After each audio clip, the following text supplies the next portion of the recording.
j'observe tous ces affrontements par texte interposé de jeunes gens pétris de talent mais qui passent leur journée à se chamailler, ou s'insulter pour de rien sur les réseaux sociaux.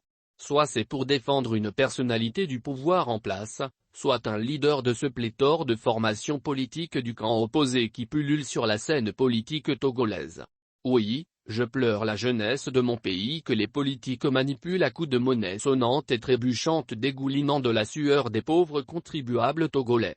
Cette jeunesse qui gagnerait mieux à réfléchir à des projets fructueux censés leur procurer un avenir stable. Elle préfère se faire instrumentaliser par une catégorie d'hommes sans foi ni loi qui ne pensent qu'à leurs intérêts personnels, qu'ils soient du pouvoir ou de l'opposition. La jeunesse togolaise passe tout son temps sur les claviers des smartphones pendant que leurs homologues d'autres pays vont de l'avant et prennent leur destin en main. Des lourdingues sans culture. Nous devons reconnaître que les débats de fond représentent à peine 1% à 5% des échanges sur nos plateformes WhatsApp en particulier, et en majorité animés par les jeunes désœuvrés et sans emploi. Je pleure ces jeunes gens qui défendent une cause dont ils ne savent ni la genèse ni l'apogée. Quelle tristesse de voir que l'avenir de mon pays est réduit à la clochardisation par une racaille qui n'a Dieu que pour ses intérêts. La jeunesse a faim et se contente du peu pour sa survivance. Les jeunes le savent bien. Alors ils leur jettent la pitance afin qu'ils s'affrontent sur les réseaux sociaux, créant des dissensions qui n'existent que dans la tête des valets du clavier. Je pleure à fond cette tristesse quand je vois certains avec une plume fouettée mais qu'ils mettent au service du dénigrement et de la médisance. Ils auraient pu écrire plein de romans pour la postérité mais ils préfèrent noyer ce talent dans le mal.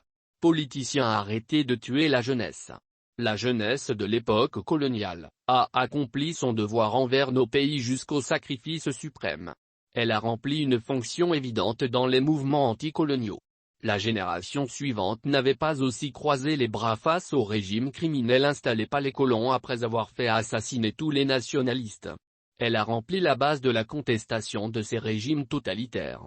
Notre génération a l'obligation de reprendre le flambeau là où nos pères étaient tombés pour poursuivre le combat. La jeunesse dénonce et critique tout et rien sans aucune action concrète pour un réel changement de leurs conditions de vie. L'un des problèmes avec les réseaux sociaux c'est qu'ils nous donnent l'impression qu'une fois qu'on a exprimé notre indignation face à un drame, un abus de pouvoir ou une injustice dans nos communautés, notre devoir est totalement accompli. Comme si cela nous dédouane de toute forme d'action plus concrète.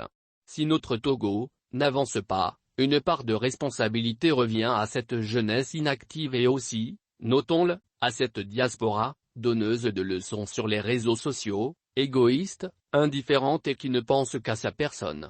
Le pays ne les intéresse pas alors que si le pays rayonne c'est pour tous les Togolais et non pas pour ceux qui le feront rayonner. Si nous ne changeons pas de mentalité et d'attitude, le Togo ne va jamais changer non plus dans le sens du progrès. Alors, réveille-toi jeune, il est temps. La jeunesse doit donc se réveiller et réfléchir à la culture du savoir, du savoir-faire et du savoir-être en exploitant au mieux le potentiel du numérique.